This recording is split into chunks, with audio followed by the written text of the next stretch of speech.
കഴിഞ്ഞ ദിവസമാണ് champions ട്രോഫിക്കുള്ള Indian ടീമിനെ പ്രഖ്യാപിച്ചത്. ഈ ടീമിൽ എന്തായാലും സഞ്ജു സാംസൺ ഇല്ല. വിക്കറ്റ് കീപ്പർമാരായി ഋഷഭ് പന്തും KL രാഹുലുമാണ് ടീമിലുള്ളത്. ഈ ഘട്ടത്തിൽ BCCIക്കെതിരെയും KCAക്കെതിരെയും ചില വിമർശനങ്ങൾ ഉയരുന്നുണ്ട്. ഈ ഘട്ടത്തിൽ നമ്മോടൊപ്പം KCA പ്രസിഡന്റ് ജയേഷ് ജോർജ് കൂടി ചേരുന്നുണ്ട്. ശ്രീ ജയേഷ് ജോർജ്, വിജയ് ഹസാരെ ട്രോഫിയിൽ ടീമിലേക്ക് എത്താതിരുന്നത് സഞ്ജുവിന് തിരിച്ചടിയായിട്ടുണ്ട് എന്ന് കരുതണമോ? അങ്ങനെ ഒരു കാര്യമില്ല. ഇത് ഈ ക്രിക്കറ്റുമായി ബന്ധപ്പെട്ടവർക്കറിയാം, വിജയ് ഹസാരെ ട്രോഫിയിൽ നിന്ന് മാറി നിന്നുകൊണ്ടല്ല അദ്ദേഹത്തിന് ഇന്ത്യൻ ടീമിൽ എടുക്കാത്തത്. കാര്യം അദ്ദേഹം നമുക്കറിയാം കഴിവ് തെളിയിച്ചൊരു വ്യക്തിയാണ്, അല്ലെങ്കിൽ ഒരു ക്രിക്കറ്ററാണ്. ഇപ്പൊ സൗത്ത് ആഫ്രിക്ക അഗേൻസ്റ്റ് പോയി 2 സെഞ്ചുറി T20 കളിച്ചു. അദ്ദേഹത്തിന് ഈ ചാമ്പ്യൻസ് ട്രോഫിക്ക് മുമ്പായിട്ട് ഇംഗ്ലണ്ടുമായിട്ടുള്ള T20 ടീമിൽ അദ്ദേഹം സ്ഥാനം നിന്നിട്ടുണ്ട്. അദ്ദേഹം നാളെ കളിക്കുകയാണ്. ഇംഗ്ലണ്ട് T20 മാച്ചിൽ BCC അദ്ദേഹത്തിന് എടുത്തിട്ടുണ്ട്. അപ്പോൾ വിജയ് ഹസാരെ ട്രോഫിയിൽ അദ്ദേഹം കളിക്കാത്തത് കൊണ്ട് KCA എന്തെങ്കിലും ഒരു ഡിസിപ്ലിനറി ആക്ഷൻ എടുത്തിരുന്നെങ്കിൽ തീർച്ചയായിട്ടും അദ്ദേഹത്തിന് T20 ഇന്ത്യൻ ടീമിൽ എടുക്കൂലായിരുന്നു. അപ്പോൾ വിജയ് ഹസാരെ ഒരു മാനദണ്ഡമല്ല. അങ്ങനെയാണെങ്കിൽ ഞാൻ പറഞ്ഞല്ലോ, ഈ വിജയ് ഹസാരെ ട്രോഫിയിൽ ഏറ്റവും കൂടുതൽ റണ്ണടിച്ച ആരാണ്? കരൺ നായരാണ്. 600 ചില റണ്ണടിച്ചു. അദ്ദേഹം ടീമിലില്ല. അതേമാതിരി തന്നെ സഞ്ജു സാംസന്റെ ഒപ്പം സൗത്ത് ആഫ്രിക്കയിൽ 2 സെഞ്ചുറി അടിച്ച തിലക് നായിഡു ചാമ്പ്യൻസ് ട്രോഫിയിൽ ഇടം പിടിച്ചിട്ടില്ല. T20 ക്യാപ്റ്റൻ സൂര്യകുമാർ യാദവ് ഇടം പിടിച്ചിട്ടില്ല. അപ്പോൾ സെലക്ടേഴ്സ് ചില പ്ലേയേഴ്സിനെ വൈറ്റ് ബോൾ ക്രിക്കറ്റേഴ്സായിട്ട്, T20 ക്രിക്കറ്റേഴ്സായിട്ട്, ടെസ്റ്റ് ക്രിക്കറ്റേഴ്സായിട്ട്, അങ്ങനെ പല മാനദണ്ഡങ്ങളാണ് ഒരു സെലക്ഷന് മുമ്പായിട്ട് സെലക്ടേഴ്സ് നോക്കുന്നത്. അതായത് ഏറ്റവും കൂടുതൽ റണ്ണടിച്ച വ്യക്തിയും ഏറ്റവും കൂടുതൽ വിക്കറ്റ് എടുത്ത വ്യക്തിയുമാണ് ടീമിലെടുക്കുന്നതല്ല. അത് സീനിയോറിറ്റി നോക്കും, എക്സ്പീരിയൻസ് നോക്കും, ടൂർണമെന്റിന്റെ ഇമ്പോർട്ടൻസ് നോക്കും. അപ്പൊ പല പൊസിഷൻസ് നോക്കും. ഓപ്പണിംഗ് സ്ലോട്ടിൽ ഇപ്പോൾ രോഹിത് ശർമ്മയും യശസ്വി ജയ്സ്വാളാണ് അവർ വൺ ഡേക്ക് കൺസിഡർ ചെയ്തിരിക്കുന്നത്. നേരെ മറിച്ച് T20 അവർ കൺസിഡർ ചെയ്തിരിക്കുന്നത് സഞ്ജു സാംസണെയാണ്. അപ്പോൾ അത് ഓരോ ഫോർമാറ്റും സെലക്ടേഴ്സിന്റെ പോളിസികളുണ്ട്. അല്ലാതെ വിജയ് ഹസാരെ ടീമിൽ കളിച്ചില്ല, കേരള ക്രിക്കറ്റേഴ്സ് എടുത്തില്ല എന്നതുകൊണ്ടല്ല അദ്ദേഹത്തിന് ഇവിടെ ഇടം കിട്ടാതെ പോയത്. നോക്കൂ, കഴിഞ്ഞ 16 ഏകദിന മത്സരങ്ങളിൽ നിന്ന് 500-ലധികം റൺസ് നേടിയിട്ടുള്ള താരമാണ് സഞ്ജു. ആ നിലയ്ക്ക് ടീമിലേക്ക് പരിഗണിക്കപ്പെടേണ്ടിയിരുന്ന ഒരു വ്യക്തിയായിരുന്നു സഞ്ജു എന്ന് KCAക്ക് അഭിപ്രായമില്ലേ? ഞാൻ അതാണല്ലോ പറഞ്ഞത്. സഞ്ജു സാംസന്റെ കഴിവിനെയോ അദ്ദേഹത്തിന്റെ ഫോമിനെയോ ഒന്നും KCAയോ BCCയോ കുറച്ച് കാണുന്നില്ല.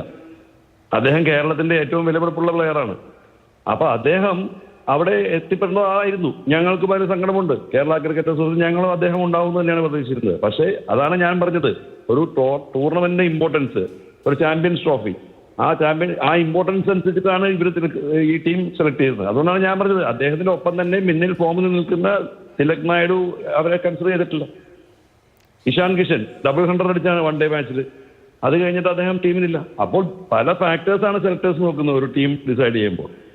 ഈ വിജയ് ഹസാരെ ട്രോഫിയുടെ പരിശീലന ക്യാമ്പിൽ നിന്ന് സഞ്ജു വിട്ടുനിന്നത് ഒരേ ഒരു വരിയിൽ മാത്രം അദ്ദേഹം വിശദീകരണം ഒതുക്കി എന്നാണ് പറയുന്നത്. അതിലൊരു അതൃപ്തി KCA സംബന്ധിച്ചിടത്തോളം ഉണ്ടോ? തീർച്ചയായിട്ടും അതൃപ്തിയുണ്ട്. കാര്യം സഞ്ജു സാംസണുമായി ഒരു സീനിയർ പ്ലെയർ, അദ്ദേഹം അണ്ടർ 14 വയസ്സ് മുതൽ കേരള ക്രിക്കറ്റിനെ റെപ്രസെന്റ് ചെയ്യുന്ന വ്യക്തിയാണ്. അദ്ദേഹം ഇന്ത്യൻ ടീം മെമ്പറാണ്. അപ്പൊ അദ്ദേഹത്തിന്റെ ഒരു സീനിയർ മെമ്പർ ഒരു ക്യാമ്പിൽ നിന്ന് മാറി നിൽക്കുമ്പോൾ അതിനൊരു കാരണം കാണിക്കും. അത് നമ്മളുടെ ഇപ്പൊ താങ്കളുടെ മാതൃഭൂമിക്ക് ഒരു പ്രൊസീജിയർ ഉണ്ട്, അല്ലെങ്കിൽ ചില പ്രോട്ടോകോൾ ഉണ്ട്. അത് കേരള ക്രിക്കറ്റ് അസോസിയേഷൻ അദ്ദേഹത്തെ വൈറ്റ് ബോൾ ക്രിക്കറ്റിന്റെ ക്യാപ്റ്റനായിട്ട് പ്രഖ്യാപിച്ചു. സയ്യിദ് മുസ്താഖ് അലി അദ്ദേഹം ടീം ലീഡ് ചെയ്തു. അത് കഴിഞ്ഞ് വിജയ് ഹസാരെ അദ്ദേഹം ടീം ലീഡ് ചെയ്യാനിരിക്കുമ്പോൾ അദ്ദേഹത്തിന് കാരണം കാണിക്കണമല്ലോ. ഞാൻ ഇന്ന കാരണം കൊണ്ട് മാറി നിൽക്കുന്നു, അല്ലെങ്കിൽ എനിക്ക് ഇന്ന കാരണം ഞാൻ ഇന്ന ദിവസം വരാം, അല്ലെങ്കിൽ ഞാൻ അവൈലബിൾ ആയിരിക്കും മാച്ച് കളിക്കാൻ. വ്യക്തിപരമായ കാരണമാണെങ്കിൽ അത് കാണിക്കണ്ടേ? അല്ലാതെ I am not available for Vijay Hazare camp എന്നാണ് അദ്ദേഹം ഒരു സിംഗിൾ ലൈൻ. അത് കഴിഞ്ഞ് അദ്ദേഹം എവിടെയാണെന്ന് വരെ KCAക്ക് അറിയില്ല. പിന്നെ ഞങ്ങൾ കണ്ടതെന്താ, സോഷ്യൽ മീഡിയയിൽ അദ്ദേഹം ദുബായിൽ കാണുന്ന എന്തോ ഒരു പ്രസ് കോൺഫറൻസും ഏതോ ഗ്രൗണ്ടിൽ കളിക്കുന്ന അങ്ങനത്തെ കാഴ്ചയാണ് KCA കാണുന്നത്. അപ്പോൾ അത് താഴെയുള്ള പ്ലേയേഴ്സിന് ഒരു മോഡലായിട്ടുള്ള സഞ്ജു സാംസണിൽ നിന്ന് KCA പ്രതീക്ഷിക്കുന്നില്ല. ഈ ഏതെങ്കിലും രീതിയിലുള്ള ഒരു അതൃപ്തി KCA കാര്യത്തിൽ BCCI അറിയിക്കുകയോ അങ്ങനെ എന്തെങ്കിലും ഒരു അഭിപ്രായം KCAക്ക് ഉണ്ടോ? KCAക്ക് തീർച്ചയായിട്ടും സഞ്ജു സാംസൺ അല്ല, എത്ര ആയാലും ഒരു ക്യാമ്പ് KCAക്ക് വിജയ് ഹസാരെ ട്രോഫി ഒരു ഇമ്പോർട്ടന്റ് ട്രോഫിയാണ്. കാര്യം കേരള ക്രിക്കറ്റ് അസോസിയേഷനെ സംബന്ധിച്ച് നമ്മളുടെ white ball cricket, Syed Mushtaq Ali ആയിക്കോട്ടെ, വിജയ് ഹസാരയുടെ നമ്മളുടെ രഞ്ജി ട്രോഫിയെക്കാളും കൂടുതൽ കേരള ക്രിക്കറ്റ് എപ്പോഴും പെർഫോമൻസ് വന്നിട്ടുള്ളത് വൈറ്റ് ബോൾ ക്രിക്കറ്റിലാണ്.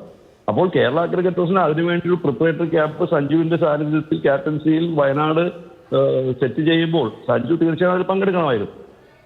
അപ്പോൾ അതിന് തീർച്ചയായിട്ടും BCCIക്ക് KCA ഞാൻ പറഞ്ഞല്ലോ, BCCI ഏതെങ്കിലും രീതിയിൽ BCCIയിൽ KCA അതിർത്തിയിരുന്നെങ്കിൽ അദ്ദേഹം ഇപ്പോൾ ചാമ്പ്യൻസ് ട്രോഫിക്ക് മുമ്പുള്ളായ ഇംഗ്ലണ്ടിലെ T20 പരമ്പരയിൽ ഉണ്ടാവില്ലായിരുന്നു. കാര്യം BCCIയുടെ കീഴിൽ പ്രവർത്തിക്കുന്ന KCA ശക്തമായ ഒരു സംഘടന അങ്ങനെ ഒരു ശക്തമായ തീരുമാനം എടുത്തിരുന്നെങ്കിൽ ഈ പറഞ്ഞ സഞ്ജു സാംസൺ അനുസരിച്ച് ഡിസിപ്ലിനറി ആക്ഷൻ ഉണ്ടോ എന്ന് ഇന്നലെ എന്നെ വിളിച്ചു ചോദിച്ചു. ഈ നമ്മുടെ ചാമ്പ്യൻസ് ട്രോഫി ടീം എടുക്കുന്നതിന് മുമ്പ് BCCIയുടെ CEO ഹേമന്ത് അമീൻ എന്നെ വിളിച്ച് ചോദിച്ചിരുന്നു, സഞ്ജു സാംസൺ എന്തുകൊണ്ട് വിജയസാറെ കളിച്ചില്ല, അദ്ദേഹത്തിന് അഗേൻസ്റ്റ് എന്തെങ്കിലും ഡിസിപ്ലിനറി ആക്ഷൻ ഉണ്ടോ?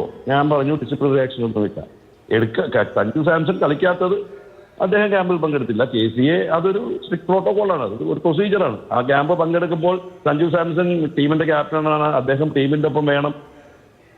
അപ്പോൾ അതിനാണ് ക്യാമ്പ് വെക്കുന്നത്.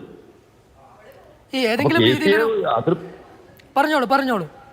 അതെ, KCAക്ക് അതിർത്തിയുണ്ട്. സഞ്ജു സാംസൺ ഉള്ള ഒരു പ്ലെയർ അതിൽ നിന്ന് വിട്ടു നിൽക്കുമ്പോൾ, ഒരു ക്യാമ്പിൽ നിന്ന് വിട്ടിരിക്കുമ്പോൾ തീർച്ചയായിട്ടും അതിർത്തി ഉണ്ടാവും. സഞ്ജു സാംസന്റെ കാര്യത്തിൽ അദ്ദേഹത്തിന്റെ ഭാവിയെ ഓർത്ത് KCA അതിന് അഗൻസ്റ്റ് ആക്ഷൻ ഒന്നും എടുത്തില്ല. ഇത് ആദ്യമായിട്ടല്ല. ഇപ്പോൾ രഞ്ജി ട്രോഫി ഞാൻ ഇന്നലെ ഏതോ ഒരു മീഡിയയിലും പറഞ്ഞു, സഞ്ജു സാംസൺ ഇത് ആദ്യമായിട്ടല്ല കേരളത്തിൽ കളിക്കുന്നത്. അദ്ദേഹം ഇന്ത്യ കളിച്ച ഒരു പ്ലെയറാണ്. ഞാൻ പറഞ്ഞല്ലോ, ഈ പറഞ്ഞ രഞ്ജി ട്രോഫി സീസണിൽ തന്നെ അദ്ദേഹം കർണാടക മാച്ച് കഴിഞ്ഞ് ടീം മാനേജ്മെന്റ് പറയാതെ അദ്ദേഹം ടീമിൽ നിന്ന് ഇറങ്ങി. കർണാടക മാച്ച് കഴിഞ്ഞപ്പോൾ അദ്ദേഹം പിറ്റേ ദിവസം റൂം വെക്കേറ്റ് ചെയ്ത് പോയി. KCA അന്വേഷിച്ചപ്പോൾ പറഞ്ഞു ഇവിടെ എനിക്കൊരു മെഡിക്കൽ എമർജൻസി ഉണ്ടെന്ന് പറഞ്ഞിട്ട് അദ്ദേഹം പോയി. ആ മെഡിക്കൽ എമർജൻസി എന്താണെന്ന് പറയുന്നില്ല. ഒരു ഇന്ത്യൻ പ്ലെയർക്ക് ഒരു മെഡിക്കൽ എമർജൻസി ഉണ്ടെങ്കിൽ അത് BCCIനെ റിപ്പോർട്ട് ചെയ്യണം.